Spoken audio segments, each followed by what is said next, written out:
अब हम लोग क्रिप की बात कर लेते हैं।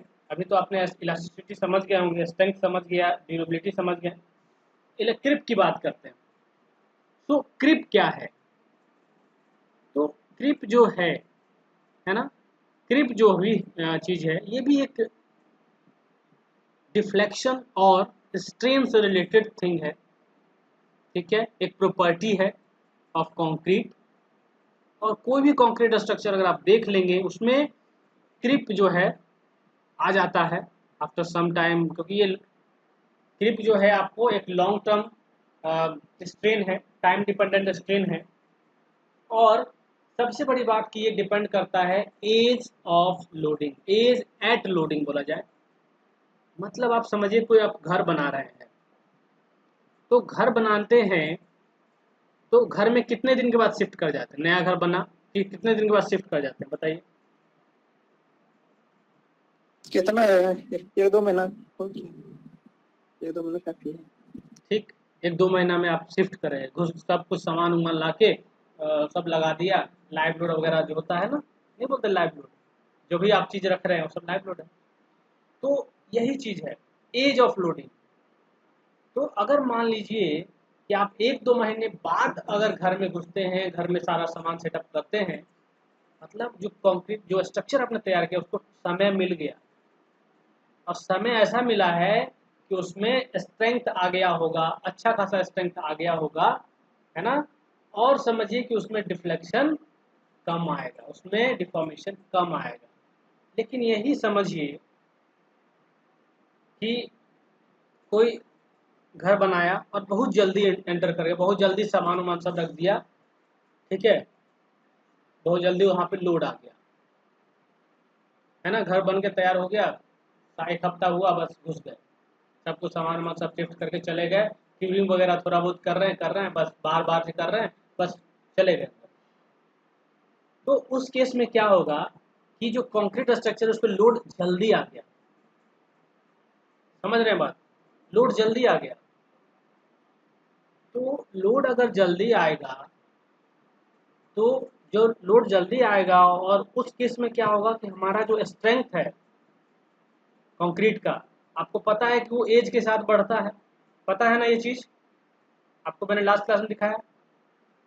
तो जैसे 7 डे पे आप घुस जाइएगा, क्या होगा कि वहाँ पे डिफॉर्मेशन कुछ आ जाएगा इंस्टेंटेनियसली।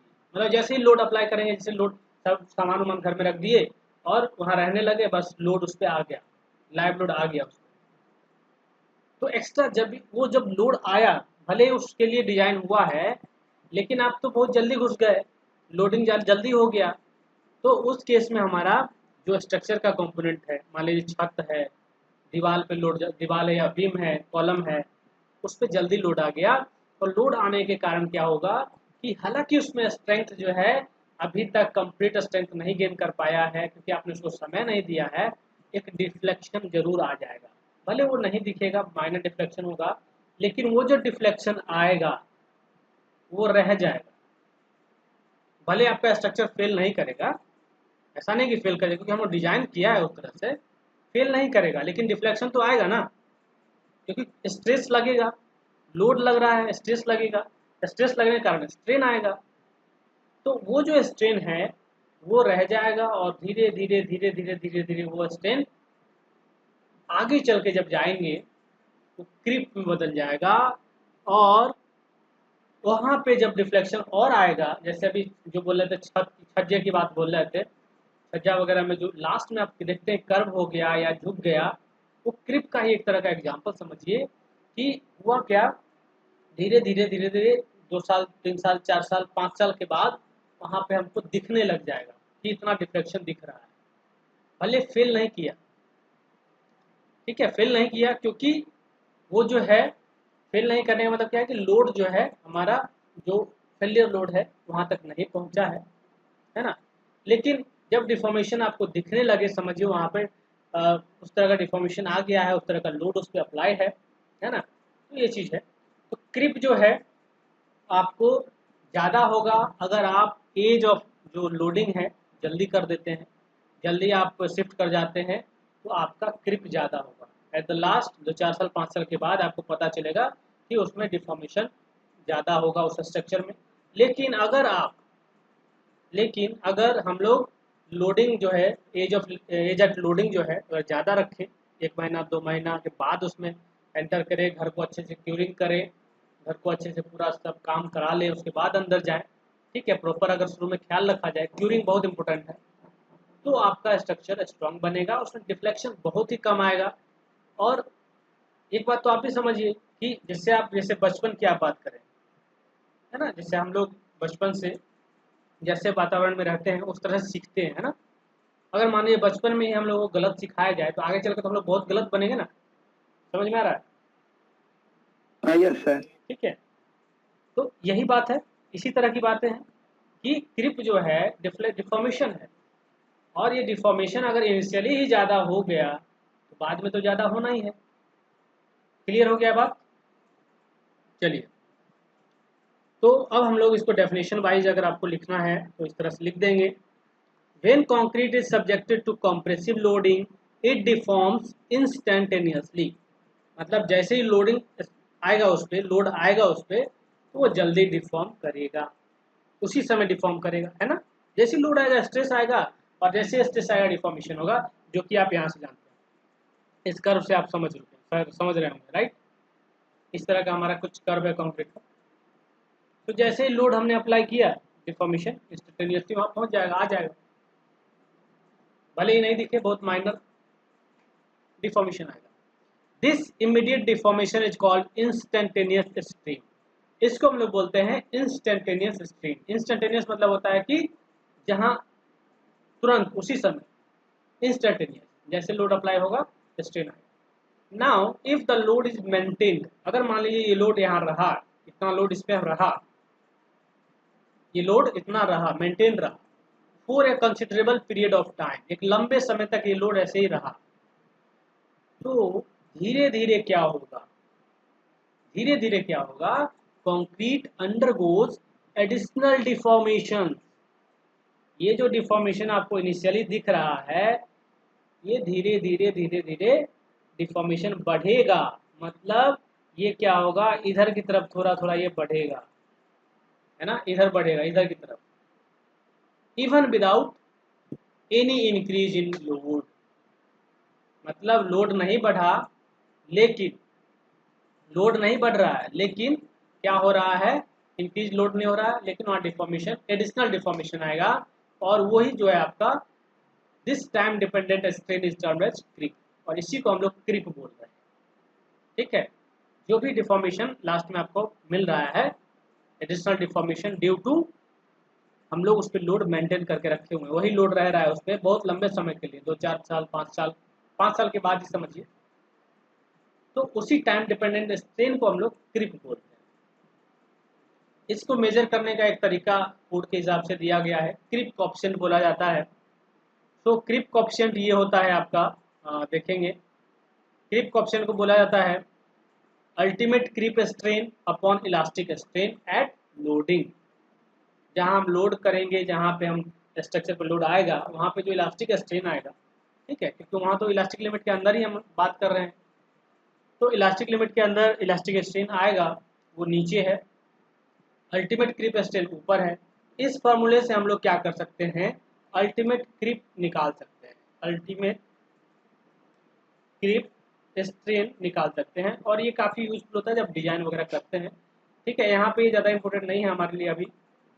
तो इसके लिए क्या होगा, क्रिप कोएफिशिएंट, ठीक है, multiplied by creep coefficient multiplied by elastic strain, जो इलास्टिक स्ट्रेन होगा उससे मल्टीप्लाई कर देंगे, ठीक है, और इसको हम इलास्टिक बोल देते हैं, इलास्टिक स्ट्रेन मल्टीप्लाई कर देंगे और पता चल जाएगा। तो ये कोड के हिसाब से ये हमारा वैल्यू दिया हुआ है क्रिप कोएफिशिएंट का। तो देख रहे हैं, एज ऑफ लोडिंग अगर 7 डेज है तो क्रिप कोएफिशिएंट 2 दिया हुआ है ना, क्रिप कोएफिशिएंट 2.2 दिया है, मतलब वहाँ पे बहुत ज़्यादा अल्टीमेट क्रिप स्ट्रेन आएगा। समझ में आ रहा है ये चीज़? सर 2.2 जो है वो क्या है, एमएमआई की क्या है वो ये 2.2? कोएफिशिएंट है, ये जो है इसका यूनिट लेस है पैरामीटर, समझे, यूनिट लेस है। समझ में आया? जो स्ट्रेन है ये भी यूनिट लेस है, ये भी यूनिट लेस है, और ये भी यूनिट लेस है। तो कहने का मीनिंग ये है, क्रिप कोएफिशिएंट देखिए, स्ट्रेन अपॉन स्ट्रेन यूनिटलेस है ना, वो ये ऑलरेडी स्ट्रेन भी यूनिटलेस है खुद ही, तो यूनिटलेस पैरामीटर है। तो 7 डेज करेंगे तो देखिए कितना ज़्यादा कोएफिशिएंट आएगा, 28 दिन पे आपको घटेगा, 1 ईयर बाद घटेगा। तो जैसे जैसे लोड हम लोग जैसे जैसे एज एट लोडिंग बढ़ाएंगे, मतलब जितने दिन के बाद लोडिंग करेंगे उतना क्रिप कम आएगा। समझ में आया? तो एज पे बहुत डिपेंड करता है हमारा क्रिप। क्लियर है क्या? हाँ यस यस सर। ये रिलेशन समझ में आ गया आपको कि लोडिंग कम दिन में करेंगे तो ज़्यादा क्रिप आएगा, ज़्यादा क्रिप कोएफिशिएंट आएगा, और जैसे ज़्यादा क्रिप कोएफिशिएंट होगा अल्टीमेट क्रिप स्ट्रेन ज़्यादा होगा, मतलब अल्टीमेट क्रिप ज़्यादा होगा, राइट। जैसे जैसे 28 दिन के बाद अगर लोडिंग करेंगे तो 1.6, 1 ईयर के बाद 1.1, इस तरह से। इसीलिए आपको पता होगा जब भी हम लोग घर वगैरह बनाते हैं तो देखते हैं क्या करते हैं हम लोग, पहले हम लोग कॉलम खड़ा कर देते हैं, पिलर बना लेते हैं, है ना।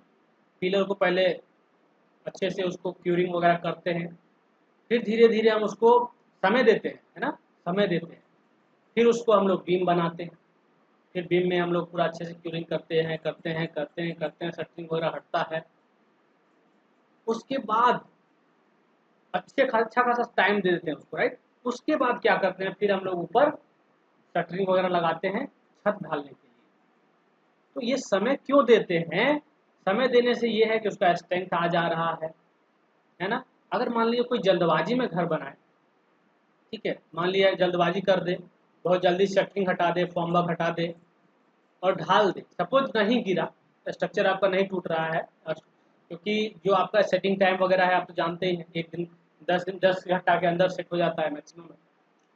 तो सेटिंग तो कर ही जाएगा, है ना। लोड आ जाएगा, मान लीजिए फर्स्ट फ्लोर का घर बना रहे हैं, ढाल रहे हैं, ढाल दिया छत, लेकिन अर्ली एज पे ढाल देंगे, ठीक है, तो अर्ली लोडिंग हो गया। और अर्ली लोडिंग होने का क्या होगा, जो हमारा कॉलम है, बीम है, उस समय डिफ्लेक्शन ज़्यादा आ जाएगा, है ना। इसलिए वहाँ समय देना चाहिए। जब भी घर बनता है तो थोड़ा समय लेके घर बनाना चाहिए। क्या, एक गैप देते जाइए, क्यूरिंग करिए अच्छे से, एक समय दीजिए उसको हाइड्रेट होने का, जो सीमेंट उसमें यूज हुआ है, ये सब चीज़ें, ये सब बातें समझ में आई आप लोगों को? काफ़ी हाँ यस काफ़ी सर। इम्पोर्टेंट चीज़ें बता रहा हूँ आपको। और देखिए अभी भले मान लीजिए आप मिस कर रहे हो कुछ चीज़ों को, बाद में वीडियोज़ में भी जाके देखेंगे और पढ़ेंगे इस चीज़ों को, बार बार देखिए। चलिए अब हम लोग बात करते हैं कि कौन से फैक्टर्स हैं जो इफेक्ट करेंगे क्रिप को। तो जो स्ट्रेंथ को इफेक्ट करेगा वो क्रिप को करेगा। ज़्यादा स्ट्रॉन्ग कंक्रीट है इसका मतलब क्रिप कम होगा। समझ में आ रहा है? ये बात समझ में आई? मतलब क्रिप जो हाँ यस है sir. Inversely proportional to strength होगा अगर अदर पैरामीटर्स को हम लोग सेम रखें। अगर ज़्यादा स्ट्रॉन्ग कंक्रीट है क्रिप कम होगा। चलिए, तो पहला लिखा हुआ है कि constituents and mix proportion of concrete, right. समझ में आ गया होगा इसमें जो कॉन्स्टिट्यूएंट मतलब क्या, cement, aggregate, water cement ratio और ये सब चीज़ें। मिक्स प्रोपोर्शन का मतलब भी समझ में आ रहा होगा आपको। तो the amount of cement paste content and its quality is one of the most important factor influencing creep। मतलब सीमेंट पेस्ट, जो सीमेंट पेस्ट है उसका कंटेंट, मतलब कंटेंट की बात कर रहे हैं, कितना सीमेंट आपने यूज किया उस पर डिपेंड कर रहा है ना। और उसकी क्वालिटी पर डिपेंड कर रहा है, क्या ये CSH जेल बना रहा है, CSH जेल बना रहा है। तो CSH जेल अगर बन रहा है मतलब वो स्ट्रेंथ दे रहा है, स्ट्रेंथ आ रहा है। तो जितना ज़्यादा ये होगा, जितना ज़्यादा हाइड्रेशन होगा, जितना ज़्यादा क्यूरिंग कीजिएगा, उतना ज़्यादा स्ट्रॉन्ग हमारा कंक्रीट बनेगा। और अगर स्ट्रॉन्ग बन जाएगा तो क्रिप आने के चांस बहुत कम है। A poorer paste structure undergoes higher creep. मतलब अगर सीमेंट पेस्ट में CH जेल कम बन रहा है तो वहाँ पे क्रिप ज़्यादा होने के चांस रहेंगे। Therefore it can be said that creep increases with increase in water cement ratio. तो जो क्रिप है वो क्या होगा, इंक्रीज करेगा अगर वाटर सीमेंट रेशियो इंक्रीज। ये बात समझ में आई? क्यों? क्योंकि सीमेंट घट रहा है, सीमेंट पेस्ट घट रहा है, राइट। जैसे हम वाटर सीमेंट रेशियो बढ़ाएंगे सीमेंट पेस्ट घटेगा, जैसे वाटर सीमेंट रेशियो इंक्रीज करेंगे स्ट्रेंथ क्या हो जाएगा हमारा, कम जाएगा सर। स्ट्रेंथ घटेगा। ये सब तो आपको समझ में आ रहा होगा, सही है। है ना। चलिए यस सर। उसके बाद बात करें एग्रीगेट प्रॉपर्टीज की बात करते हैं। तो aggregate undergoes very little creep. क्यों वेरी लिटिल क्रीप ये जाएगा, तो आपको मैंने बताया कि इलास्टिसिटी मॉडुलस जो होता है एग्रीगेट का वो हाई होता है, जनरली काफ़ी स्टिफ होता है, स्टिफर देन कंक्रीट itself। तो कंक्रीट से भी वो स्टिफ है, रिजिड है, इसीलिए उसमें क्रिप का चांस बहुत कम है। तो एक्चुअली अगर बात करें तो क्रिप किसके कारण होता है, वो होता है सीमेंट पेस्ट के कारण, क्योंकि एग्रीगेट के कारण तो होगा नहीं।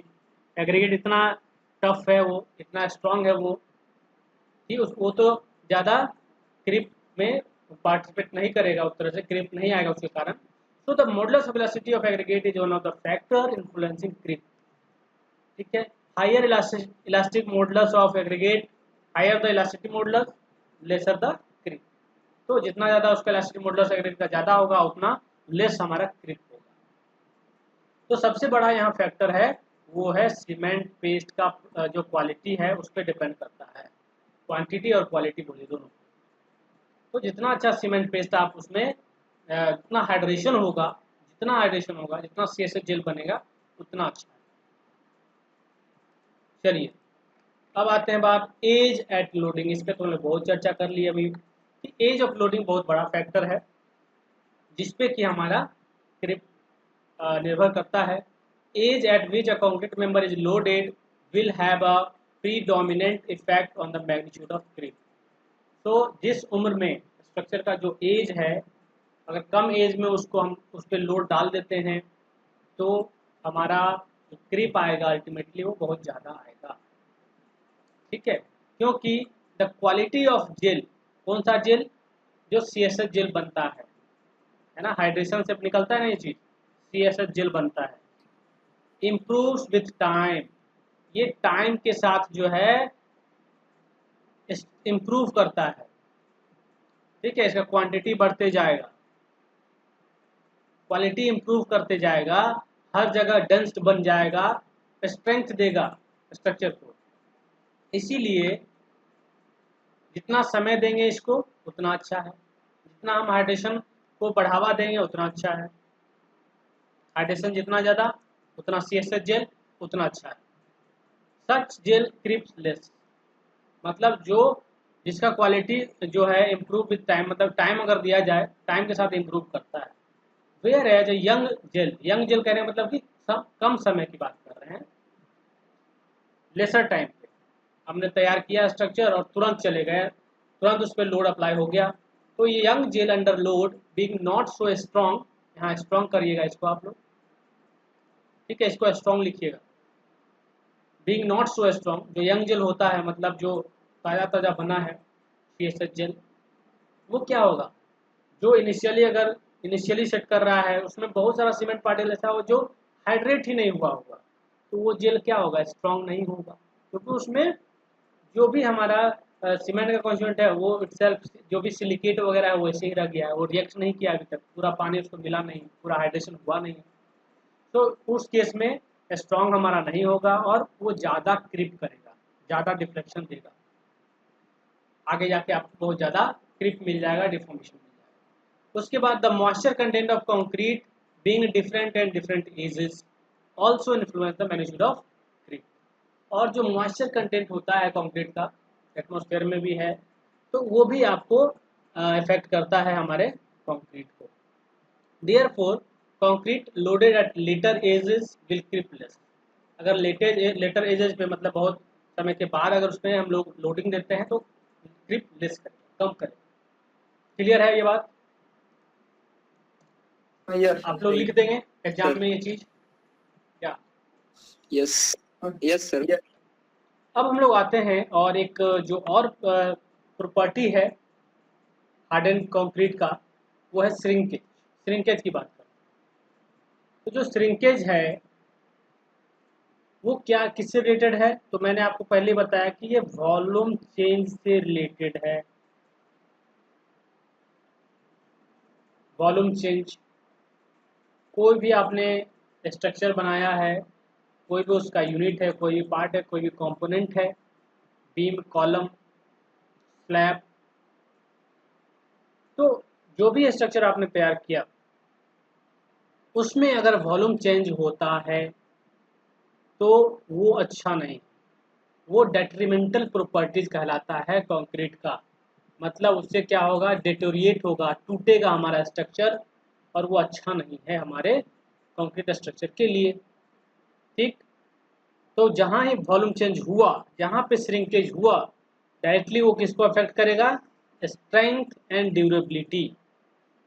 और कंक्रीट का स्ट्रेंथ एंड ड्यूरेबिलिटी खराब नहीं होना चाहिए। वो खराब हो गया इसलिए तब तो फिर हम लोग कंक्रीट टेक्नोलॉजी पढ़ रहे हैं, वो सफल नहीं होगा, राइट। तो वॉल्यूम चेंज जो है नहीं होना चाहिए, इसको हम लोग को प्रिवेंट करना पड़ेगा। इसके लिए पहले पढ़ते हैं करना क्या है, क्या होता है, क्यों होता है, पहले वो देख लेते हैं। ठीक, so the term shrinkage is loosely used to describe the various aspects of volume changes in concrete due to loss of moisture at different stages due to different region। इसके बहुत सारे कारण हो सकते हैं, बहुत सारे कारण हो सकते हैं श्रिंकेज के, एक दो नहीं है, बहुत है। तो श्रिंकेज क्यों हो रहा है, इसका मेन रीजन है कि loss of moisture, loss of moisture. तो लॉस ऑफ मॉइस्चर जो है एक मेन रीजन है। अगर पानी जो प्रेजेंट है हमारे स्ट्रक्चर में इनिशियली, ये इनिशियली भी होता है, प्लास्टिक स्टेट में भी ये श्रिंकेज हो सकता है अगर वहाँ पे वॉल्यूम चेंज हो जाए, वहाँ पे लॉस ऑफ मॉइस्चर हो जाए। ड्राइंग श्रिंकेज भी हो सकता है, ठीक है, ड्राइंग श्रिंकेज भी हो सकता है जहाँ पे लॉस ऑफ मॉइस्चर हो जाए due to that volume change हो जाए। तो उसके बेसिस पे यहाँ पे क्या है, अलग अलग तरह से डिफाइन किए गए हैं, अलग अलग तरह से क्लासिफाई किया गया है श्रिंकेज को, जो यहाँ पे लिस्टेड है। तो shrinkage can be classified in the following. पहला है उसको बोलते हैं प्लास्टिक श्रिंकेज, दूसरा है जिसको बोलेंगे ड्राइंग श्रिंकेज, तीसरा है ऑटोजिनस श्रिंकेज बोलेंगे उसको। ऑटोजिनस का मीनिंग होता है कि स्वतः, अपने आप, समझ गए, ऑटोजिनस इसका कोई रीजन है, अपने आप हो सकता है, ये भी एक फैक्टर है बट ये बहुत माइनर इंपोर्टेंस का है, बहुत ज़्यादा इसका मायने नहीं है। कार्बोनेशन श्रिंकेज, कार्बोनेशन एक रिएक्शन है, बताएंगे अभी आपको। तो कार्बोनेशन श्रिंकेज भी हो सकता है। एक हो सकता है थर्मल श्रिंकेज। अब थर्मल श्रिंकेज, थर्मल से आपको समझ में आओगा टेम्परेचर, मतलब ड्यू टू टेम्परेचर वेरिएशन ये श्रिंकेज हो सकता है। इसीलिए कहा गया कि जो भी रीजन्स है वो बहुत तरह के हो सकते हैं। तो इतने सारे टाइप्स के आपको दिख गए क्योंकि रीजन अलग अलग होगा सबका। इन सब में सब अलग क्यों है, क्योंकि सबका रीजन अलग है कि हाँ ये इसलिए हुआ, ये इसलिए हुआ, ये इसलिए हुआ। चलिए वन वन करके हम लोग सबको देखेंगे, वन बाय वन। तो ये देखिए स्ट्रक्चर जो है, ये देखिए, मान लीजिए अभी ढाला हुआ दिख रहा होगा आपको, बट यहाँ मॉइस्चर लॉस हो गया क्योंकि आपने क्यूरिंग करना छोड़ दिया।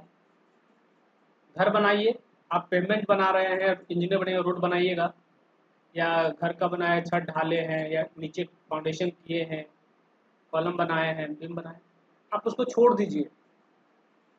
आप उसमें हाइड्रेशन के लिए पानी ही नहीं देंगे, क्यूरिंग ही नहीं करेंगे, तो क्या होगा, हो सकता है वहाँ पे इस तरह का श्रिंकेज दिखे, इस तरह का क्रैक्स वगैरह दिखे, ये आपको जरूर दिखा होगा कहीं ना कहीं। देखे हैं कहीं ये चीजें, इस तरह crack, yes sir, yes sir, ठीक है।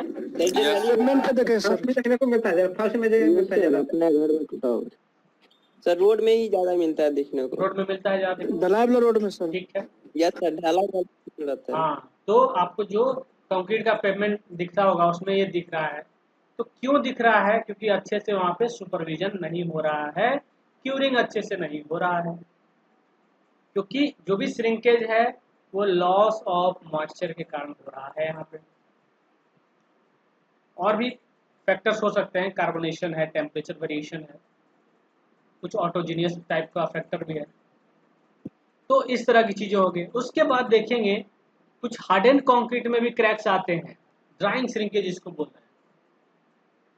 एक तो फ्रेश कंक्रीट है जैसे ताज़ा ताज़ा ढाला हुआ कंक्रीट है और उसमें मान लीजिए पानी का कमी हो जाए, उसमें आपने अच्छे से क्यूरिंग नहीं किया है तो वहाँ श्रिंकेज के कारण क्रैक्स आएंगे। तो श्रिंकेज जो है वो दिखता कैसे है हम लोगों को, श्रिंकेज कैसे दिख रहा है, तो क्रैक्स के फॉर्म में। मतलब क्रैक्स अगर आपको सरफेस पे दिख रहा है इसका मतलब समझिए वहाँ श्रिंकेज हुआ है। और क्रैक्स होने के और भी फैक्टर्स हो सकते हैं जिसमें से एक है श्रिंकेज, और ये काफ़ी इंपॉर्टेंट है। श्रिंकेज बहुत हो ज़्यादा मायने रखता है जब भी हम लोग डिजाइन करेंगे कंक्रीट स्ट्रक्चर को, तो श्रिंकेज के कारण वहाँ पे क्या होगा, क्रैक्स आता ही है। ठीक है, इसको आप कितना भी कंट्रोल करिएगा आपको क्रैक्स दिख जाएगा कहीं भी। आप अभी मान लीजिए आप अपने घर में ही रह रहे होंगे, आप जाके देखेंगे तो घर के कहीं ना किसी ना पार्ट में आप देखेंगे कि क्रैक्स है। क्या सही बात है कि नहीं, बोलिए। Yes sir, yes sir. Yes sir. होता है। तो ये हो क्यों रहा है, तो इसका रीजन ये है कि यहाँ पे या तो ड्राइंग श्रिंकेज हो गया है, या और भी जितने टाइप के मैंने श्रिंकेज बताया उस तरह का कोई चीज़ हो गया है। ठीक है, तो ये चीज़ें, तो चलिए वन बाय वन देखते हैं। उसके अलावा देखिए एक श्रिंकेज इस तरह का भी हो सकता है जो डिटोरिएट आपको होकर दिख रहा है। क्यों हो रहा है, मान लीजिए कार्बोनेशन हो गया, एटमॉस्फेयर में क्या है, कार्बन डाइऑक्साइड मौजूद है, मॉइस्चर मौजूद है ना। तो उस तरह की चीज़ें, वो सब क्या हो सकता है, हमारे कंक्रीट साथ रिएक्शन कर सकता है, तो वो भी हो सकता है। कुछ टेम्परेचर चेंजेस के कारण हो सकता है, टेम्परेचर बढ़ गया, जैसे बोला जाए अगर कंक्रीट स्ट्रक्चर जो आपका छत है घर का, दिन भर धूप रहता है उसमें, दिन भर धूप रहने के कारण क्या होगा, उसमें एक्सपेंशन आएगा थोड़ा बहुत, भले आपको नहीं दिख रहा है, हमें नहीं दिख रहा है, बट कोई भी जो आप मटेरियल देख रहे हैं जिसमें कि एक्सपेंशन हो सकता है ड्यू टू टेम्परेचर चेंज, है ना, उसमें से कंक्रीट भी है। तो बहुत ज़्यादा गर्मी होने के कारण, बहुत ज़्यादा धूप आने के कारण उसमें दिन भर तो वो धूप में रहा, आपको प्रोटेक्ट कर रहा है, छाया दे रहा है, प्रोटेक्ट कर रहा है एनवायरमेंट से, लेकिन उसमें क्या होगा, एक्सपेंशन आएगा, थर्मल एक्सपेंशन जिसको बोलते हैं, टेम्परेचर के कारण। और जैसे ही रात होगा, ठीक है, रात होगा, धूप नहीं आएगा, मौसम ठंडा हो जाएगा, तो रात में क्या होता है, वो थर्मल कॉन्ट्रैक्शन होता है, फिर वो अपने पोजीशन में वापस आने लगेगा, कॉन्ट्रैक्शन होगा, जो एक्सपेंशन कॉन्ट्रैक्शन ये सब चलते रहता है ड्यू टू टेम्परेचर चेंज, है ना। तो ये भी एक फैक्टर हो सकता है कि ड्यू टू थर्मल श्रिंकेज आपका स्ट्रक्चर में क्रैक्स वगैरह आ सकता है। और ये सब आपको फैक्टर्स हैं, ये देखा जाता है, होता है ना। मैंने जैसे बोला आपको कि घर के किसी न किसी मतलब पार्ट में जाके देखेंगे, आपको ज़्यादातर छत वगैरह में जाके देखेंगे आप, देखिएगा क्रैक्स मिलता है, क्योंकि ये सब बातें हैं। चलिए अब हम इसको देखते हैं one by one. Plastic shrinkage किसको बोलेंगे, ठीक है। तो प्लास्टिक श्रिंकेज की अगर बात करें तो क्या है कि plastic shrinkage develop on the surface of concrete, वो भी फ्रेश कंक्रीट के सरफेस पे डेवलप होता है। Soon after the concrete is placed in the forms, forms कहने का मतलब क्या हुआ, जो भी शटरिंग करते हैं, जो फॉर्मवर्क लगाते हैं, काठ का होता है, वुड का होता है समझिए, और जो स्टील का लगाते हैं, मेटल का कोई लगाते हैं, उस तरह का। तो जैसे प्लेसिंग कर दिया, फिनिशिंग कर दिया, while the concrete is still in plastic state, जब कंक्रीट हमारा प्लास्टिक स्टेट में ही रहता है, उसी समय कुछ क्रैक्स डेवलप हो सकते हैं सरफेस पे श्रिंकेज के कारण। और इसका रीजन क्या है, क्योंकि loss of water bye evaporation, evaporation तो आप लोग जानते होंगे, धूप के कारण क्या होगा, वाटर इवेपोरेट हो जाएगा, वाष्प बन जाएगा और सरफेस से निकल जाएगा। Evaporation from the concrete surface और एब्जॉर्प्शन बाय एग्रीगेट, और ये भी हो सकता है कि कहीं आपने पोरस एग्रीगेट यूज कर लिया है, तो आपका जो एग्रीगेट है वो क्या करेगा, वो जो वाटर है उसको सोख लेगा। तो एक रीजन वो भी हो सकता है कि एब्जॉर्ब कर लिया पानी। एक और होता है सब ग्रेड, सब ग्रेड का मतलब क्या हुआ, मान लीजिए जैसे रोड वगैरह बना रहे, तो नीचे का जो पार्ट होता है, मिट्टी वगैरह जो है नीचे, उसके ऊपर हम लोग कंक्रीट का रोड बना रहे हैं, ठीक है। तो जैसे ही ढाला तो इसका पानी जो है नीचे सोख लिया, नीचे का मिट्टी उसको सोख लिया, सब ग्रेड, ये सब फैक्टर हो सकता है। सो लॉस ऑफ वाटर जो है इवेपोरेशन से हो, एब्जॉर्प्शन से हो, ठीक है, उसके कारण क्या हो रहा है, जब पानी घट जाता है और ये जो है आपका श्रिंकेज हो जाता है, क्योंकि वाटर घटने के कारण क्या है, वॉल्यूम में रिडक्शन हो जाएगा।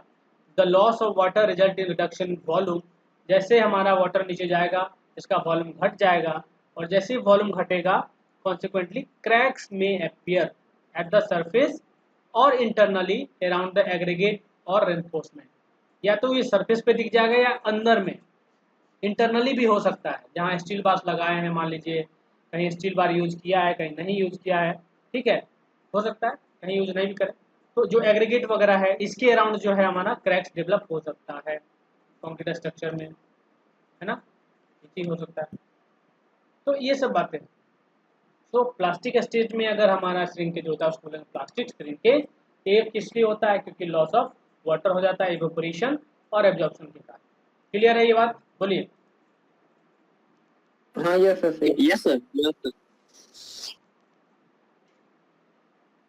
तो पता कैसे करेंगे किस तरह का श्रिंकेज हुआ है, बोलिए। सर फ्रेश कंक्रीट को अगर मोल्ड में डालेंगे, यानी कि प्रेस करेंगे ना सर फ्रेश कंक्रीट को, तो फ्रेश कंक्रीट में अगर क्रैक डेवलप होगा तो पता चलता है कि प्लास्टिक श्रिंकेज हुआ है। और वो क्रैक किसी भी कारण हो सकता है, जैसे उसमें वेपर हो जाता है, उसमें का वाटर अब्जॉर्ब करता है फ्रेमवर्क, यानी किसी भी कारण। हाँ, प्लास्टिक श्रिंकेज का ये रीजन है। तो मतलब कहने का यही है कि ये किस तरह के कंक्रीट में हो रहा है, जब हम लोग इनिशियली प्लेसिंग कर दिया हमने और क्यूरिंग नहीं कर रहे हैं, क्यूरिंग यही मेन है, जहाँ पे लॉस ऑफ वाटर क्यों हो गया। अगर हम लोग कंटिन्यूस क्यूरिंग करते रहे, सुबह में पानी पटाया, दोपहर में, शाम में, ऐसे पटाते रहे पानी को, क्यूरिंग करते रहे स्ट्रक्चर को, तो ये चीज़ नहीं होगा। सबसे अच्छा अगर प्रिवेंशन है इसका तो वो है क्यूरिंग, क्यूरिंग अच्छे से करें, ठीक है, क्योंकि लॉस ऑफ मॉइस्चर नहीं होगा। चलिए आगे बढ़ते हैं। अब हम लोग ड्राइंग श्रिंकेज की बात करें तो ड्राइंग श्रिंकेज क्या है। Drying shrinkage develops in hardened concrete due to loss of water held in gel pores, क्योंकि जो CSH जेल बनता है ना, इसमें क्या है, ये जो बनता है अगर माइक्रोस्कोपिक लेवल पे जाकर देखेंगे तो मतलब इसमें कुछ इस तरह का समझिए, जो स्ट्रक्चर है, जो पेस्ट है, जेल बना हुआ है, यही क्या कर रहा है कि जो एग्रीगेट है उसको बाइंड करके रखा हुआ है, एग्रीगेट को बाइंड करके रखा हुआ है, बालू को बाइंड करके रखा हुआ है ना।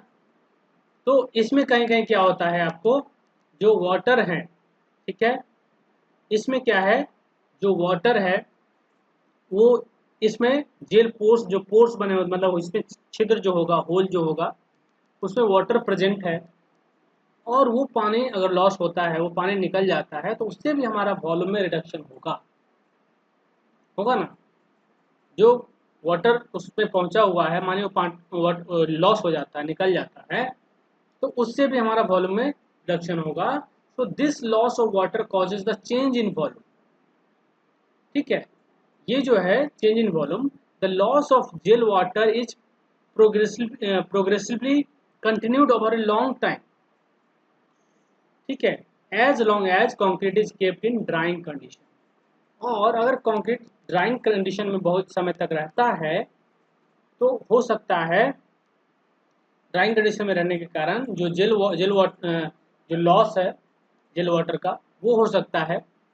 जेल वाटर कहने का मतलब जो जेल पोर्स में वाटर हेल्ड है, वो अगर समझिए किसी मीन्स से, किसी तरीके से लॉस हो जाता है, निकल जाता है, ड्राई हो जाता है, इवेपोरेट हो गया, या कोई और चीज़ें हो, कोई और फैक्टर हो, तो उस केस के कारण क्या होगा, ड्यू टू ड्राइंग वो जो वॉल्यूम है हमारा रिड्यूस हो रहा है, और जैसे वॉल्यूम रिड्यूस हो रहा है तो हमारा ड्राइंग श्रिंकेज उसको बोलेंगे। ये सिमिलर है, जो आपने प्लास्टिक श्रिंकेज देखा वो प्लास्टिक स्टेज में होता है, जो आप ड्राइंग श्रिंकेज बोल रहे हैं ये हार्डन स्टेट में होता है, और दोनों में जो मेन रीजन क्या है, लॉस ऑफ मॉइस्चर।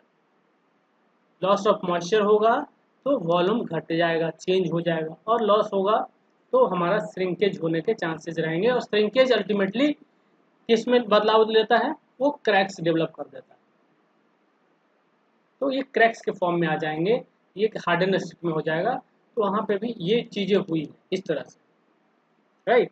तो ये चीज़ें कहाँ आ सकती है, जहाँ पे हमारा कंक्रीट बहुत लंबे समय के लिए ड्राइंग कंडीशन में रहे, समझ गए, जहाँ पे समझिए कि मॉइस्चर नहीं पहुँच रहा है, इस तरह की चीज़ें हो सकती है।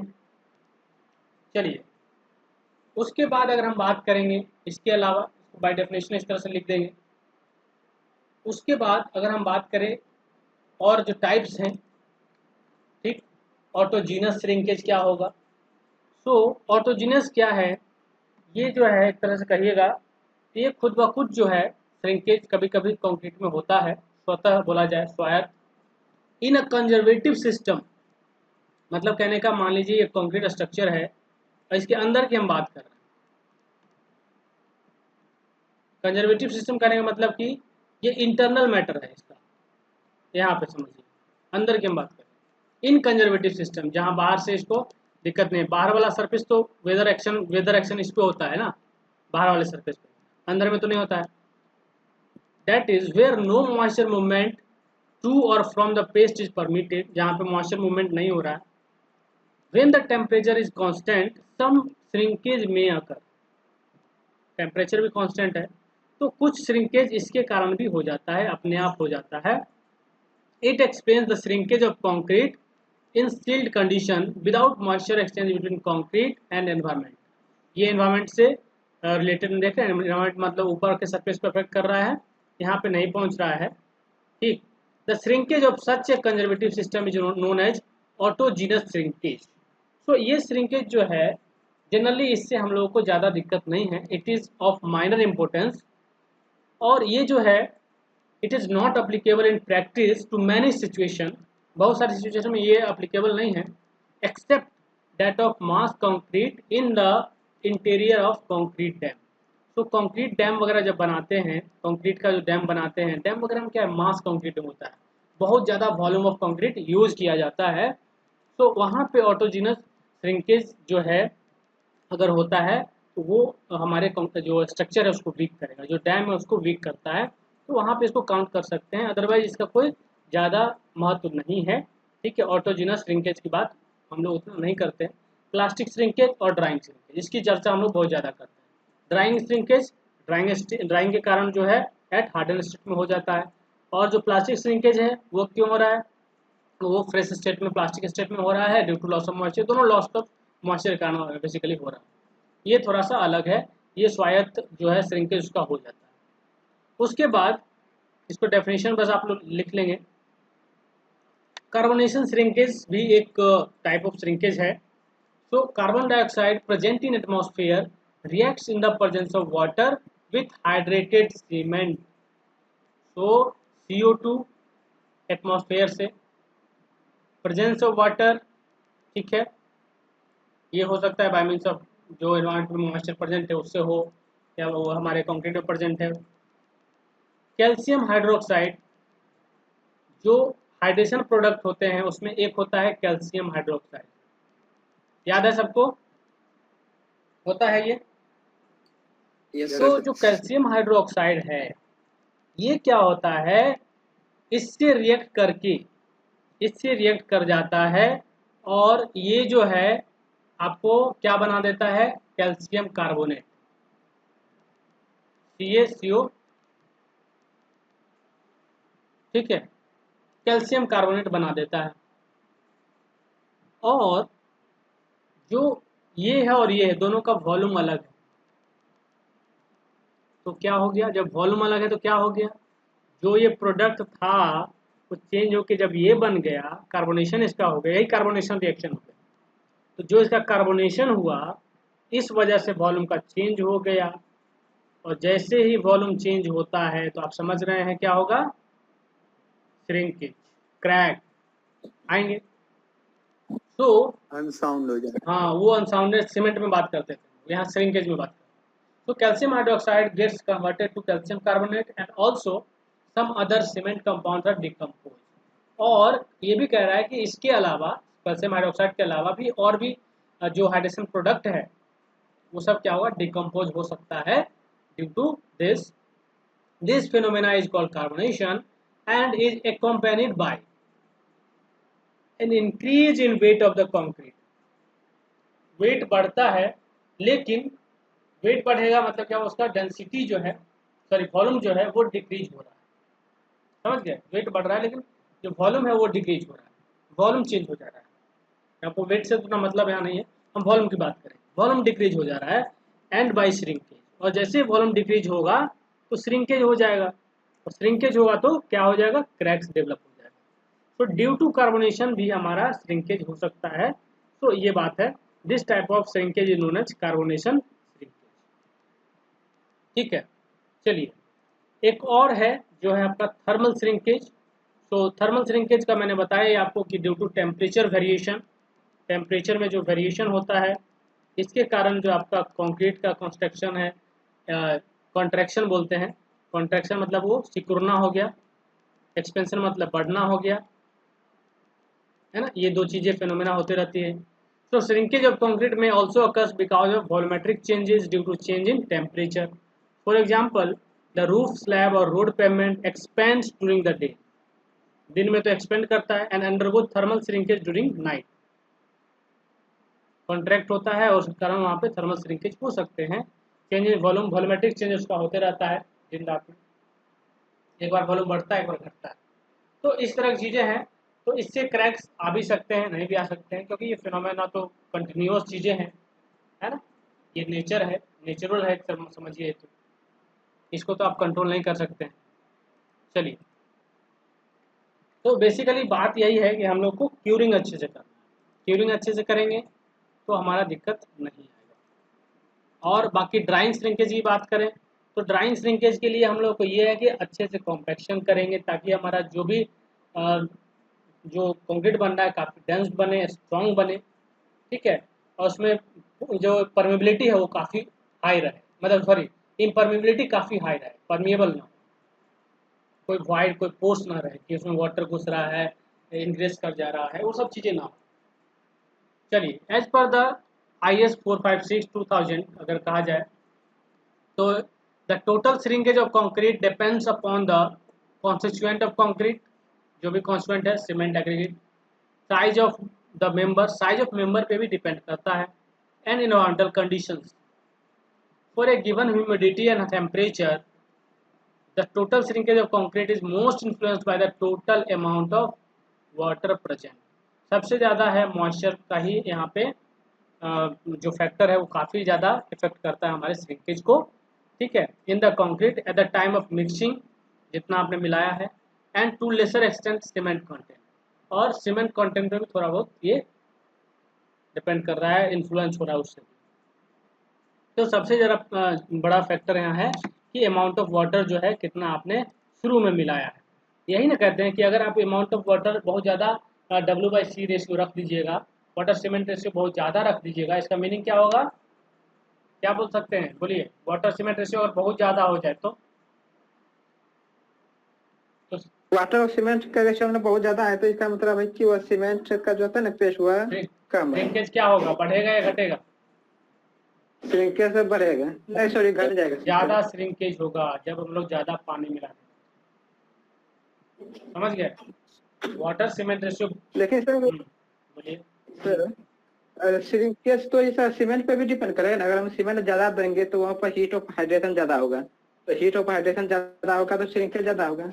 ये भी तो बोल नहीं सकते ना. देखिए, हाई वाटर सीमेंट रेशियो कहने का मतलब क्या है, वहाँ पे सीमेंट कंटेंट कम है ना. हाँ यस. सीमेंट कम है मतलब वाटर ज़्यादा हो जाएगा, तो वाटर क्या होगा इनिशियली. चलिए ठीक है, इनिशियली आपका प्लास्टिक श्रिंकेज नहीं होगा, लेकिन जैसे हार्ड होगा आपका, ड्राइंग होगा, तो जो वाटर मौजूद है इसमें से तो वो तो ड्राइंग के कारण निकल जाएगा, है ना. तो ये वॉल्यूम तो घट जाएगा, यहाँ पे वॉल्यूम रिडक्शन हो जाएगा, और वॉल्यूम जैसे रिड्यूस होगा मतलब ये क्रैक्स आने के चांस हो जाएंगे, श्रिंकेज होने के चांस हो जाएंगे, तो ड्राइंग श्रिंकेज हो जाएगा. तो वाटर सीमेंट रेशियो अगर जैसे ही ज़्यादा रखेंगे वहाँ पे चांसेस ऑफ श्रिंकेज बढ़ जाता है. वाटर जो रेशियो, वाटर सीमेंट रेशियो जो है एक फैक्टर है इसके लिए. काफ़ी इम्पोर्टेंट फैक्टर है। उसके अलावा और बात करें, एग्रीगेट की बात करें, तो aggregate particle restrain the shrinkage of paste, the harder aggregate result in low magnitude of total shrinkage. अगर एग्रीगेट पार्टिकल हार्ड है, ठीक है, स्ट्रॉन्ग है, तो वहाँ पे श्रिंकेज बहुत कम होगा। And software aggregate shows greater magnitude of total shrinkage. तो एक ये भी रीजन है एग्रीगेट। तो एग्रीगेट से ज़्यादा हमको यहाँ फर्क नहीं पड़ेगा, क्योंकि एग्रीगेट जो हम लोग यूज कर रहे हैं, नॉर्मल वेट एग्रीगेट यूज कर रहे हैं, वो स्ट्रॉन्ग होता है, स्ट्रॉन्ग है ना, जिसमें कि आपको उसके कारण श्रिंकेज ज़्यादा नहीं होगा। ज़्यादा मेन रीजन है, एक तो आपका रिलेटिव जो ह्यूमिडिटी है, टेम्परेचर का चेंजेस है, जो ड्राइंग वगैरह बोल रहे हैं, वो कुछ नेचुरल फोर्स है, उसको आप कितना कंट्रोल कीजिएगा, है ना, कुछ नेचुरल चीज़ें हैं। अब ऑटोजीनियस को कौन कंट्रोल करेंगे? अब जैसे कार्बोनेशन को कैसे हम लोग कंट्रोल कर सकते हैं? हो सकता है थोड़ा वर्कमैनशिप में गलती हुआ है, मान लीजिए वहाँ तक हमारा कंक्रीट थोड़ा बहुत परमेबल रह गया, क्योंकि 100% इम्परमेबिलिटी तो अचीव नहीं हो पाएगा ना, है ना। कोशिश ही कर सकते हैं हम लोग कि पूरा 100% कॉम्पैक्शन कर रहे हैं, कह रहे हैं, लेकिन 100% कॉम्पैक्शन अचीव कर पाना पॉसिबल तो नहीं है कि 100% एकदम कॉम्पैक्शन हमने अचीव कर लिया, ये भी नहीं बोल सकते, बिकॉज ये कंपोजिट मटेरियल है, अलग अलग तरह के हम लोग इसमें यूज कर रहे हैं मटेरियल को एक साथ, तो ये सब तो दिक्कत थोड़ा रहेगा, कितना भी हम लोग कोशिश करेंगे। लेकिन एक हद तक अगर हम लोग अच्छे से जो भी ऑपरेशन है कंक्रीट करेंगे, तो श्रिंकेज आने के चांस कम है, कम श्रिंकेज होगा जो पता ही चलेगा, होगा तो पता ही चलेगा। चलिए, relative humidity and ambient temperature, shrinkage increases with reduction in relative humidity. Relative humidity मतलब क्या हो जाता है? ह्यूमिडिटी का मतलब क्या हो कि मॉइस्चर का प्रेजेंस है एटमॉस्फेयर में, तो ह्यूमिडिटी 100% है, मतलब कहना क्या हुआ कि मॉइस्ट कंडीशन है, वाटर वगैरह मतलब मॉइस्चर प्रेजेंट है एटमॉस्फेयर में, तो उस कंडीशन में हमारा श्रिंकेज जो है क्या होगा? अगर 100% है तब दिक्कत नहीं है, श्रिंकेज होने का चांस कम है। लेकिन जैसे रिलेटिव ह्यूमिडिटी घटेगा, है ना, रिडक्शन होगा, तो हमारा श्रिंकेज बढ़ सकता है। Rate of shrinkage decreases rapidly with time.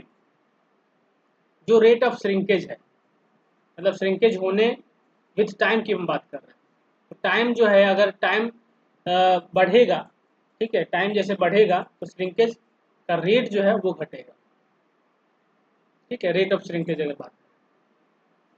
चलिए, ये उतना ज़्यादा, ये सब एक इम्पोर्टेंट यही है कि रिलेटिव ह्यूमिडिटी जो है इस पर भी डिपेंड कर रहा है, एम्बिएंट टेम्परेचर पे डिपेंड कर रहा है, जैसा आपने देखा। तो ये सब चीज़ें हैं, हमारे कंट्रोल की नहीं, ये चीज़ें नेचर का चीज़ है, तो नेचुरल चीज़ें हैं, मतलब कहीं कभी कभी बारिश हो रहा है, कभी धूप हो जाता है, ये तो वेदर का है, वेदरिंग एक्शन है, तो इन चीज़ों का भी प्रभाव हमारे कंक्रीट स्ट्रक्चर पे पड़ता है। उसके बाद एक और फैक्टर है जो मेंबर का ज्योमेट्री है, साइज है, उस पर भी डिपेंड करता है। Shrinkage decreases with an increase in size of the specimen, मतलब साइज इंक्रीज करने से श्रिंकेज कम होगा, ये कहा जा रहा है। एक फैक्टर ये हो सकता है, एज पर द एक्सपेरिमेंट ये पता चला है, तो ये चीज़ें लिखी हुई है। But above some value size effect is no longer apparent. लेकिन जो ये लाइन लिखी है ना कि shrinkage decreases with an increase in size, ये जो है करेक्ट नहीं है 100%। एक लिमिट तक ये ठीक है, समझ गए, एक लिमिट तक ये ठीक है, ओके। तो इसके लिए अगर परफेक्ट चीज है तो वो है volume to surface ratio, volume to surface ratio, ठीक है।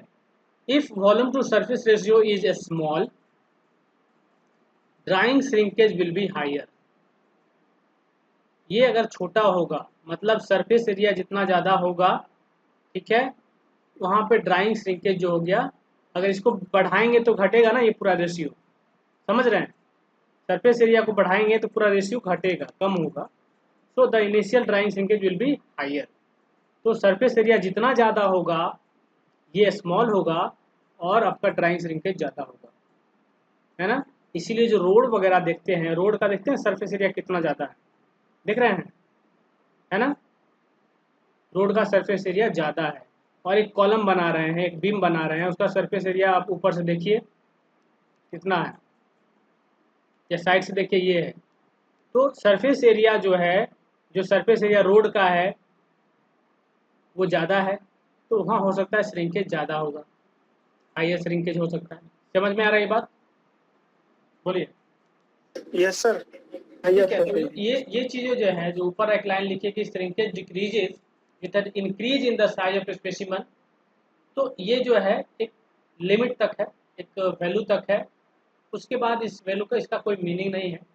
ठीक है, तो इसको लिखिएगा तो इसको जरूर लिखना है, इस लाइन को।